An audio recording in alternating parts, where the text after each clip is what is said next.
सिगां सिनथारावनो सोरगोआव थानाय आफा इसोरखौ बे समाव हाजासे हामबाय होनदों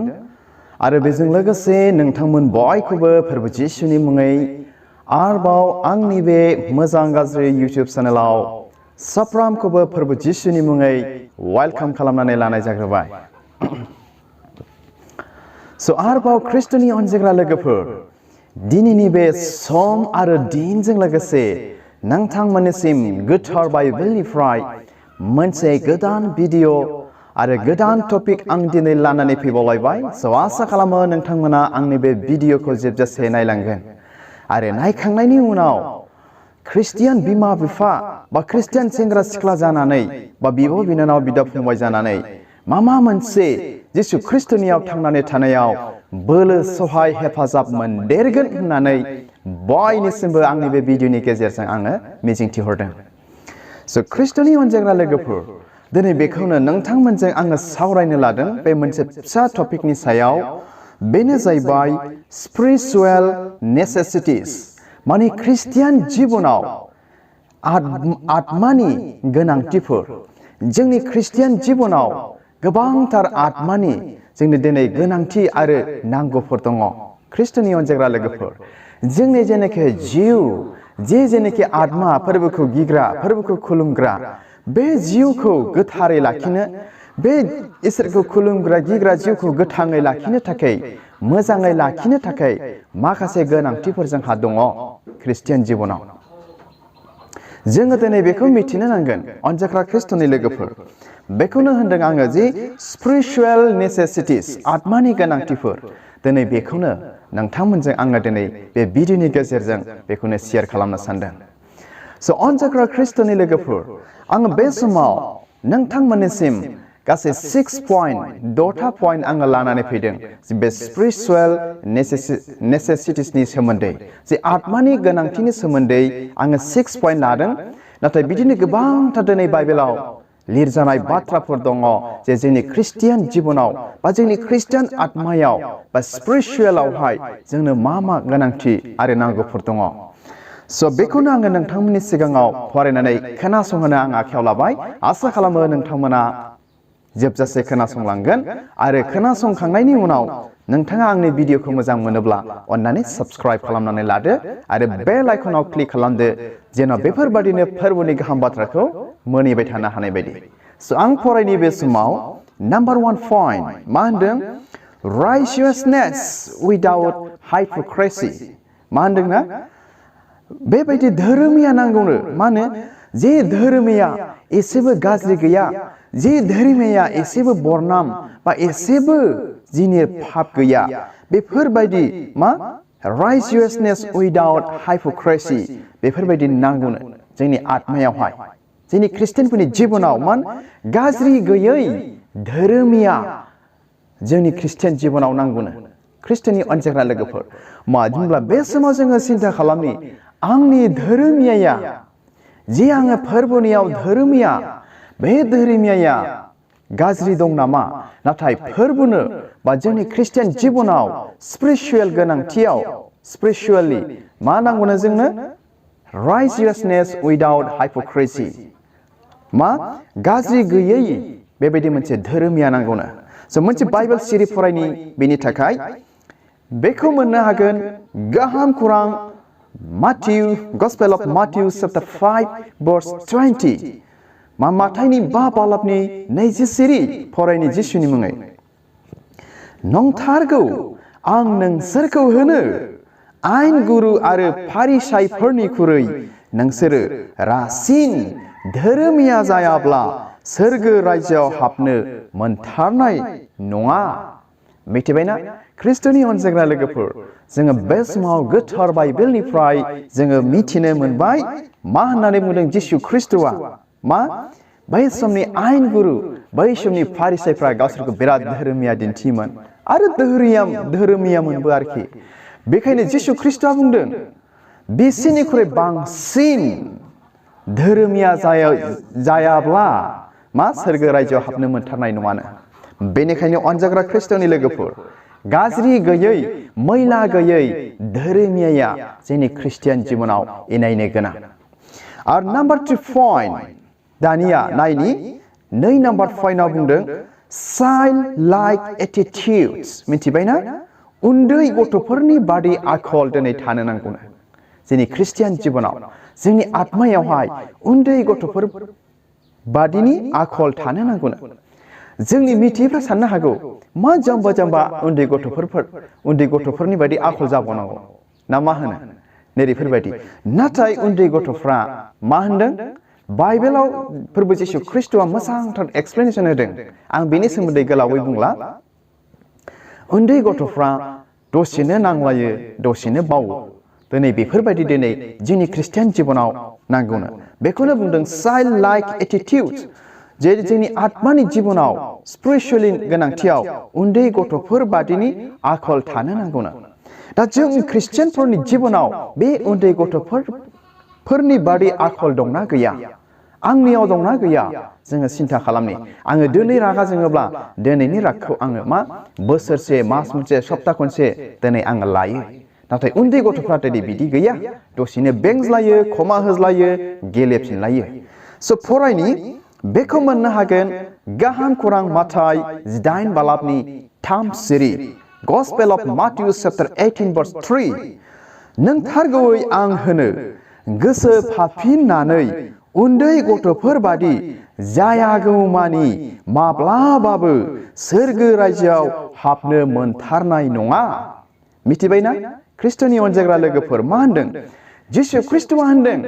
नोंथारगौयै आं होनो गोसो फाफिननानै उन्दै गथ'फोर बादि जायागौमानि माब्लाबाबो सोरगो रायजोआव हाबनो मोनथारनाय नङा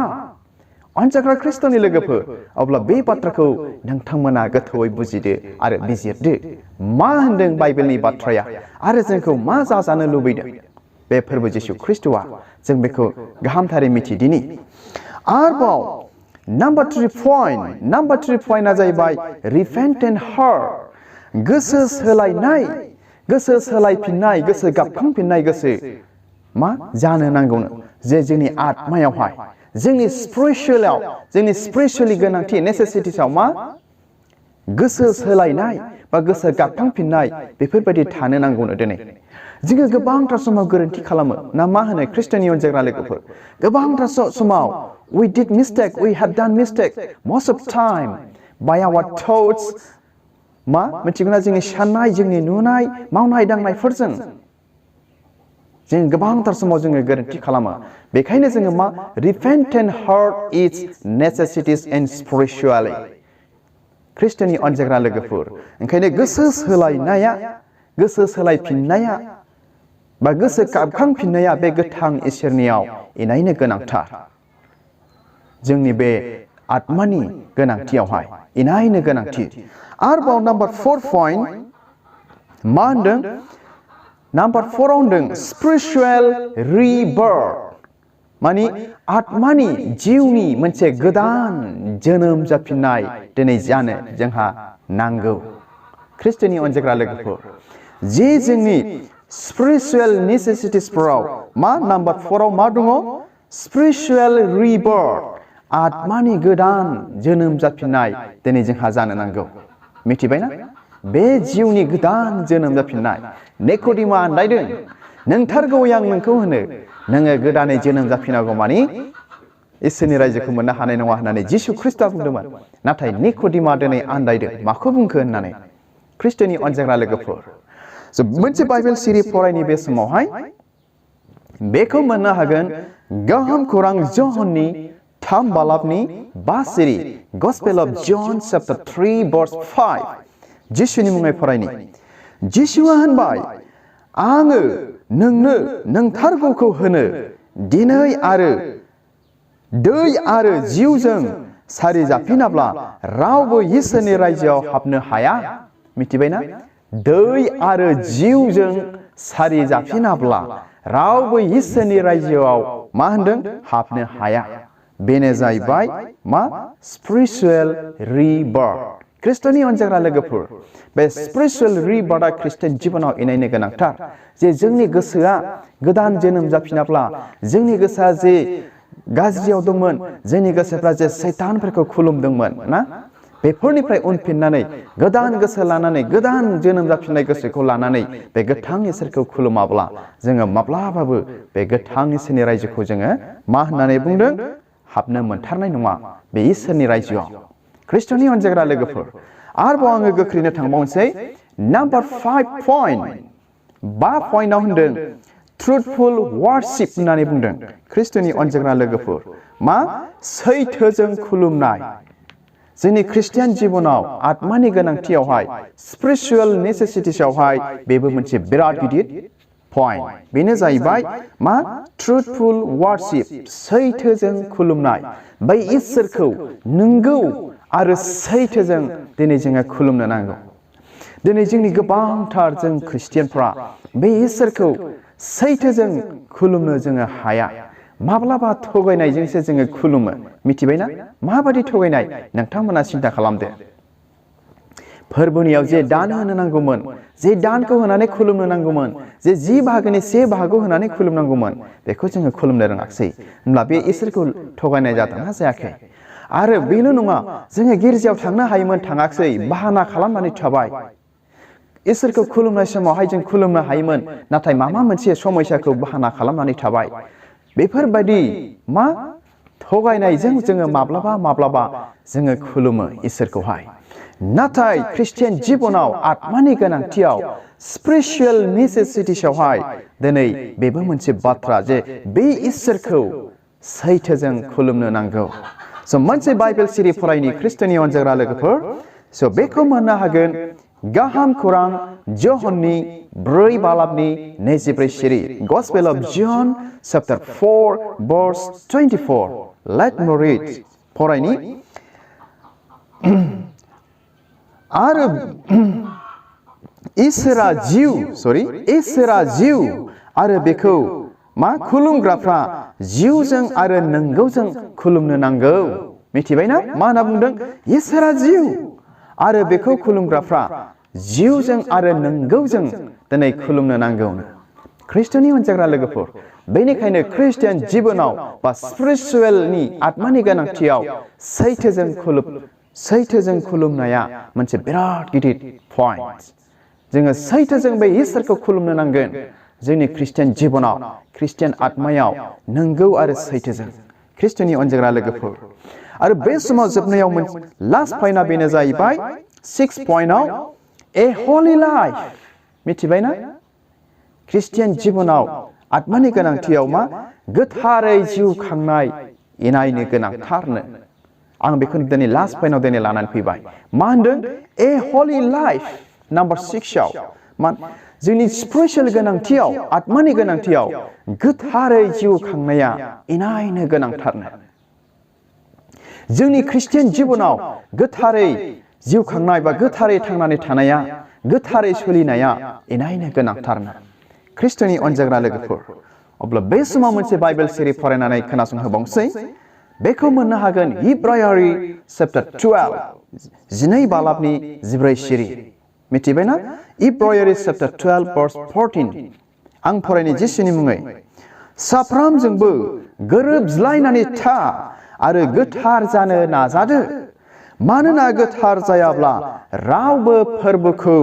नुनाय नङा मिथिबायना ख्रिस्ट'नि अनजायग्रा लोगोफोर बाइबेला मा होननानै बुंदों बयजोंबो साफ्रोमजोंबो गोरोबनानै थानो थिनदों जोंखौ आरो मा होनदों गोथार जानो नाजादो होनना बुंदों अनजाग्रा ख्रिस्ट'नि लोगोफोर आरो मा बुंबावदों मानोना गोथार जायाब्ला रावबो फोरबोखौ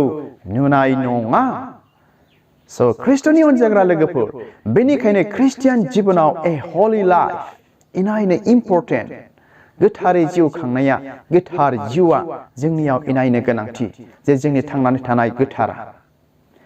स' ख्रिस्ट'नि अनजाग्रा लोगोफोर आसा खालामो नोंथांमोना आंनि बे भिडिअखौ नायनानै आंनि बे 6th पइन्ट स्पिरिचुअल नेसेसिटिस जे आत्मानि गोनांथिफोर बेखौ नोंथांमोना